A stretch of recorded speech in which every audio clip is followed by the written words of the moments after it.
Hi friends, welcome to ஆர்எஸ்டே kitchen world. நம்ம இன்றைக்கி ஒரு சூப்பரான ரெசிபி பார்க்க போகிறோங்க. அதுக்கு முன்னாடி யாராவது என் சேனலை ஃபஸ்ட் டைம் பார்க்குறீங்கன்னா என் சேனலை சப்ஸ்கிரைப் பண்ணிக்கோங்க. பக்கத்தில் இருக்க பெல் ஐக்கானை கிளிக் பண்ணி வச்சுக்கோங்க. அப்போ தாங்க நான் போடுற வீடியோஸ்லாம் உங்களுக்கு வீடியோ தெரிய வரும். இப்போ வாங்க நம்ம வீடியோக்குள்ளே போகலாம்.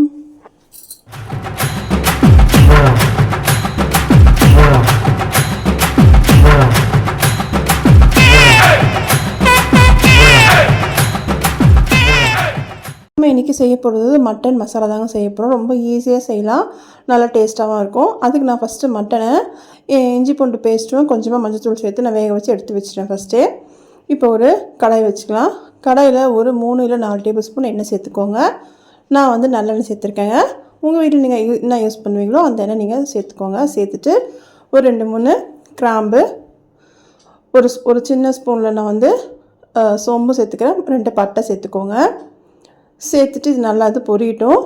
பொரிஞ்சதும் இப்போ நம்ம மசாலா செய்ய போகிறோம் இல்லையா, அதனால் வெங்காயம் கொஞ்சம் அதிகமாக போட்டால் தாங்க நல்லாயிருக்கும். இது நல்லா பொரிஞ்சதும் நான் ஒரு 5 மீடியம் சைஸ் வெங்காயத்தை சின்ன சின்னதாக கட் பண்ணி எடுத்து வச்சுருந்தேன். அதையும் நான் இப்போ சேர்த்துக்கிறேன். இப்போ பார்த்தீங்கன்னா அந்த எண்ணெயில் நல்லா அது வதங்கணுங்க. அந்த வெங்காயம் நல்லா வதங்கி வரட்டும். வதங்க வரைக்கும் நம்ம மீடியம் ஃப்ளேமில் வச்சு நல்லா வதக்கி விடுவோம். தீயை விடாமல் பார்த்துக்கோங்க. தீந்துச்சு நமக்கு டேஸ்ட் வராது. இப்போ நல்லா அது வதங்கட்டும். அந்த எண்ணெய் பார்த்திங்கன்னா கரெக்டாக இருக்கும், இதுக்கு கரெக்டாக இது வதங்கி வர்றதுக்கும் சரியாக இருக்கும். இப்போ பார்த்திங்கன்னா ஓரளவுக்கு நமக்கு கண்ணாடி பதத்துக்கு நமக்கு வதங்கி வந்திருக்கு. இந்த சமயத்தில் ஒரு 1/2 ஸ்பூன் மஞ்சள்தூள் சேர்த்துக்கிறேன். இதுக்கு தேவையான அளவு உப்பு நம்ம சேர்த்துக்கலாம். உப்பு வந்து நீங்கள் பார்த்து நீங்கள் உங்களுக்கு எப்படின்னு பார்த்து நீங்கள் சேர்த்துக்கோங்க. நான் ஒரு சின்ன ஸ்பூனில் 1/2 ஸ்பூன் நான் உப்பு சேர்த்துக்கிறேன். சேர்த்துட்டு இதையும் சேர்த்து நல்லா நம்ம கலந்துக்கலாம். இது மாதிரி நம்ம கலந்து விடும்போது என்ன ஆகும்னா நமக்கு சீக்கிரமாக வெங்காயம் வந்து வதங்கி வரும். இப்போ ஓரளவுக்கு நமக்கு வதங்கிடுச்சு. இந்த சமயத்தில் நம்ம இஞ்சி பூண்டு பேஸ்ட்டு சேர்க்க போகிறோங்க. இஞ்சி பூண்டு பேஸ்ட்டு பார்த்திங்கன்னா 2 நான் சம அளவு தான் எடுத்திருக்கேன். நீங்கள் இஞ்சி பூண்டு பேஸ்ட்டை நீங்கள் அப்போவே அரைச்சி செய்யும் போது நல்லா வாசனையாகவும் இருக்கும், நமக்கு டேஸ்ட்டும் நல்லாயிருக்கும். அரைச்சி ஃப்ரிட்ஜில் வச்சு நீங்கள் யூஸ் பண்ணுறத விட எப்போ தேவையோ அப்போ நீங்கள் அரைச்சி யூஸ் பண்ணும் போது நல்லாயிருக்குங்க. நம்மளோட செய்கிற ரெசிபியும் நல்லாயிருக்கும், டிஷ் சூப்பர் டேஸ்ட்டாக இருக்கும். இப்போ பார்த்தீங்கன்னா இந்த இஞ்சி பூண்டு பேஸ்ட்டோட ஸ்மெல் போகிற வரைக்கும் நல்லா நம்ம வதங்கி எடுத்துக்கலாம். அந்த எண்ணெயில் நல்லா வதக்கிக்கோங்க. இது மாதிரி நம்ம வதக்கும் போது என்ன ஆகும்னா நமக்கு அந்த இஞ்சி பூண்டு பேஸ்ட்டோட அந்த ரா ஸ்மெல் வந்து நமக்கு போயிடும். இதுக்கப்புறம் நான் வந்து ஒரு 2 ஸ்பூன் வந்து மிளகாத்தூள் சேர்க்குறேன். இது வீட்டில் அரைச்ச மிளகாய் தூள் தாங்க. அதாவது தனியாகவும் மிளகாவும் அரைச்சது, வேறு எதுவும் சேர்க்க மாட்டேன். மிளகாய் தனியா ஒன்று தான் நான் அரைச்சிருக்கேன். அதாவது 1 பங்கு மிளகாய்க்கு 1.5 பங்கு நான் தனியாக போட்டு அரைச்சிருக்கேங்க. எங்கள் வீட்டில் வந்து கொஞ்சம் காரம் கம்மியாக சாப்பிட்றதால நான் அப்படி அரைச்சிருக்கேன். நீங்கள் எப்படி மிளகாய் தனியாக அரைப்பீங்கன்றதும் எனக்கு கமெண்ட் செக்ஷனில் சொல்லுங்கள், நானும் தெரிஞ்சுக்கிறேன். நல்லா வதங்கிடுச்சு. இந்த சமயத்தில் நம்ம தக்காளி சேர்த்துக்கலாம். தக்காளி பார்த்திங்கன்னா நான் ஒரு 3 தக்காளியை மிக்சியில் நல்லா அரைச்சி சேர்த்துக்கிறேங்க. ஏன்னா நம்ம மசாலா செய்ய போகிறோம் இல்லையா, நமக்கு திக்னஸ் கிடைக்கிறதுக்காக நான் தக்காளி அரைச்சி சேர்க்குறேன். நீங்களும் செய்யும் போது இந்த மாதிரி தக்காளி அரைச்சி சேர்க்கும் போது நமக்கு நல்லாவே திக்னஸ் கிடைக்கும்.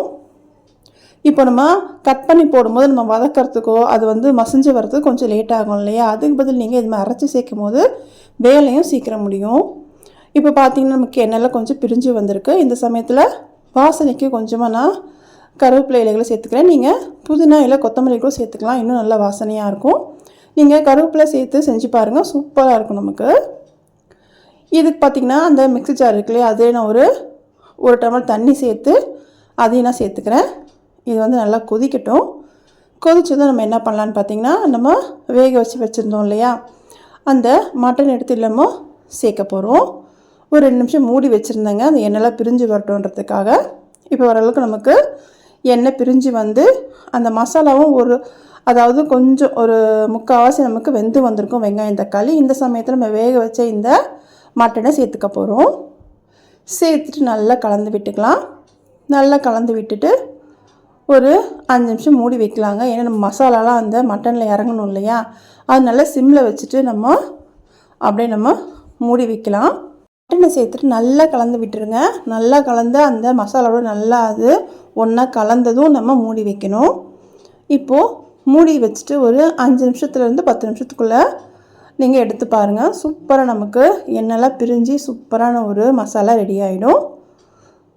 சூப்பரான வாசனையாக இருக்குங்க. கண்டிப்பாக நீங்கள் உங்கள் வீட்டில் ட்ரை பண்ணுங்கள். ரொம்ப டேஸ்ட்டாக இருக்கும். இது பார்த்தீங்கன்னா நீங்கள் சாதத்திலோட பிசைஞ்சு சாப்பிடும்போது செம்ம டேஸ்ட்டாக இருந்துச்சுங்க. கண்டிப்பாக உங்கள் வீட்டில் ட்ரை பண்ணுங்கள். அதுவும் இட்லி தோசைக்கெலாம் சூப்பராக இருக்கும். லாஸ்ட்டாக பார்த்தீங்கன்னா கொஞ்சமாக நீங்கள் மிளகுத்தூளை தூவிட்டு நம்ம கலந்து விட்டுக்கலாம். எப்போவுமே நீங்கள் லாஸ்ட்டாக நீங்கள் இந்த மிளகுத்தூளை மிளகு சீரகம் 2 சேர்த்து அரைச்சது கூட நீங்கள் போடலாம். நான் இன்றைக்கி மிளகு ஒண்டி போடுறேன். நீங்கள் வந்து அரைக்கிறீங்க அப்படின்னா 1 ஸ்பூன் மிளகு 1 ஸ்பூன் சீரகம் 2 சேர்த்து நல்லா மையாக அரைச்சி பவுடர் ஆக்கிட்டு போட்டு பாருங்கள். செம்ம டேஸ்ட்டாக இருக்கும். கண்டிப்பாக நீங்கள் உங்கள் வீட்டில் ட்ரை பண்ணிவிட்டு உங்களோட ஃபீட்பேக் எனக்கு சொல்லுங்கள். என்னோடய சேனலில் பார்த்தீங்கன்னா குக்கிங்கும் போட்டிருக்கேன், டிப்ஸும் போட்டிருக்கேன். என்னோடய ஃபஸ்ட்டு சேனலில் டிப்ஸ்லாம் நிறைய போட்டிருக்கேங்க. ரொம்ப யூஸ்ஃபுல்லான டிப்ஸ் போட்டிருக்கேன். கண்டிப்பாக நீங்கள் என்னோடய ஃபஸ்ட் சேனல் செக் பண்ணி பாருங்கள். செக் பண்ணிவிட்டு உங்களோட ஃபீட்பேக் எனக்கு சொல்லுங்கள். இதாங்க இன்றைக்கி பார்த்து இந்த ரெசிபி ரொம்ப பிடிச்சிருந்தா ஃப்ரெண்ட்ஸ் அண்ட் ஃபேமிலிக்கும் ஷேர் பண்ணுங்கள். நீங்களும் ட்ரை பண்ணுங்கள். மறக்காமல் RST கிச்சன் வேர்ல்டை சப்ஸ்கிரைபும் பண்ணிக்கோங்க, சப்போர்ட்டும் பண்ணுங்கள். இன்னும் நல்ல வீடியோவில் பார்க்கலாம். தேங்க்ஸ் ஃபார் வாட்சிங்.